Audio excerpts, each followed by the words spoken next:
तो आज की वीडियो में हम बात कर लेते हैं chemistry syllabus BSc second semester के लिए। तो आप हम लोगों को बीएससी के सेकंड सेमेस्टर में केमिस्ट्री में क्या क्या सिलेबस है, जेएनसीयू के सिलेबस की बात करेंगे, बलिया के बच्चों के लिए हम आज बात करेंगे कि हमें बीएससी सेकंड सेमेस्टर में केमिस्ट्री में क्या क्या पढ़ना है। तो 4 यूनिट हैं। पहला यूनिट जो होगा वो होगा कार्बोहाइड्रेट्स और प्रोटीन। तो कार्बोहाइड्रेट्स में क्या है, यहाँ हमने लिख दिया है केमिस्ट्री ऑफ कार्बोहाइड्रेट और केमिस्ट्री ऑफ प्रोटीन। ये दो चैप्टर्स हैं। ये दोनों चैप्टर्स हमारे यूनिट फर्स्ट के हैं। कार्बोहाइड्रेट में क्या क्या पढ़ना है, classification of carbohydrate, properties of glucose and fructose, और फिर इसके बाद हमें पढ़ना उसका स्ट्रक्चर में साइक्लिक स्ट्रक्चर होगा, ओपन चेन स्ट्रक्चर होगा। उसी में हम लोग प्रॉपर्टीज में इपीमर्स पढ़ेंगे, एनोमर्स पढ़ेंगे, म्यूटा रोटेशन पढ़ेंगे, उसकी मैकेनिक पढ़ेंगे। फिर इसके बाद उसका कैसे डिसेंडिंग सीरीज है, असेंडिंग सीरीज है, इसका मतलब लोअर शुगर को हायर शुगर में, हायर शुगर को लोअर शुगर में कैसे कन्वर्ट किया जाता है, उसके बारे में भी हम लोग इसमें पढ़ेंगे। और फिर इसके बाद डाइसेक्राइड्स के बारे में, इन माल्टोज, ग्लैक्टोज, मल्टोज के बारे में भी एक छोटा सा नोट्स लिखेंगे। तो ये तो हो गया हमारा कार्बोहाइड्रेट का। फिर दूसरा चैप्टर, पहला यूनिट का जो दूसरा चैप्टर है वो है प्रोटीन। तो प्रोटीन में हम लोग पढ़ेंगे क्लासिफिकेशन ऑफ अमीनो एसिड्स। एक क्वेश्चन बनता है, तो अमीनो एसिड्स के बारे में डिटेल में उसके स्ट्रक्चर के बारे में बात कर लेंगे। फिर उसके बाद ओवरव्यू है, यानी primary protein, secondary protein, secondary, tertiary और क्वार्टनरी प्रोटीन के बारे में भी हम लोग बात कर लेंगे। तो ये तो हो गया हमारा। अच्छा, डीनेचुरेशन और रीनेचुरेशन ऑफ प्रोटीन्स के बारे में भी एक छोटे छोटे नोट्स आते हैं। ये हमारा पहला यूनिट हुआ।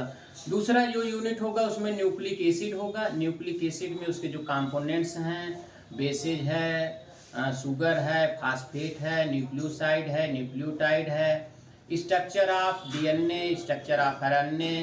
तो डीएनए के स्ट्रक्चर में वाटसन क्रिक मॉडल बड़ा इंपॉर्टेंट है। फिर biological role of DNA RNA के बारे में, तो इसके बारे में आपका ये न्यूक्लिक एसिड का ये चैप्टर होगा। अगला जो होगा सेकंड यूनिट का जो हमारा दूसरा चैप्टर होगा, इंट्रोडक्टरी मेडिसिनल केमिस्ट्री। तो मेडिसिनल केमिस्ट्री में इसकी डिस्कवरी क्या है, मैकेनिज्म क्या है, और कुछ जो है कुछ मेडिसिन के बारे में जो हमारे सिलेबस में है, कुछ मेडिसिन के बारे में उसमें हम लोग बात करेंगे। तो ये इंट्रोडक्टरी चैप्टर है मेडिसिनल केमिस्ट्री का। उसके बाद तीसरा यूनिट जो हमारा होगा वो सॉलिड स्टेट है। सॉलिड स्टेट में आप मेनली जो है इसमें ब्रैग्स इक्वेशन है, एलिमेंट ऑफ सिमेट्री जो हम लोग स्टीरियो केमिस्ट्री में पढ़े हैं, वो एलिमेंट ऑफ सिमेट्री इसमें हम लोग पढ़ेंगे। जनरल जो है कि जो हमारा सॉलिड्स है, क्रिस्टल स्ट्रक्चर है, लॉ ऑफ फ्रेशनल इंडिसेज है, तो इसके बारे में कॉमन चैप्टर्स है, सॉलिड स्टेट का हम लोग पढ़ेंगे। उसके बाद है हमारा पॉलीमर्स के बारे में, डिफरेंट टाइप्स का इंट्रोडक्टरी चैप्टर है, पॉलीमर्स का इंट्रोडक्टरी चैप्टर्स है, तो उसके बारे में हम लोग पढ़ेंगे। और चौथे यूनिट में हमारा जाएगा सिलिकॉन और फास्फेजिन्स है, तो इसकी प्रॉपर्टीज, स्ट्रक्चर और बॉन्डिंग, मेनली ये दो क्वेश्चंस लॉन्ग बन जाते हैं। तो इसकी स्ट्रक्चर और बॉन्डिंग और प्रॉपर्टीज के बारे में। और फिर इसी में एक चैप्टर होगा काइनेटिक्स और पॉलीमराइजेशन, मैकेनिज्म ऑफ पॉलीमराइजेशन। तो उसकी काइनेटिक्स, जो पॉलीमराइजेशन होगा उसकी काइनेटिक्स पढ़ लेंगे और उसकी पॉलीमराइजेशन। लास्ट में है डाई क्या है, उसका कलर कैसे होता है, और 3 4 5 डाइज हैं, उस डाई के बारे में, उसके स्ट्रक्चर के बारे में आपको पढ़ना होगा, और उस पर छोटे छोटे क्वेश्चन बनेंगे। इतना सिलेबस हुआ। तो हमें अच्छा नंबर लेने के लिए जो है चारों यूनिट को अच्छे से पढ़ लें। लॉन्ग क्वेश्चंस के लिए कोई 2 यूनिट, पहली और दूसरी में से, और तीसरी और चौथी में से।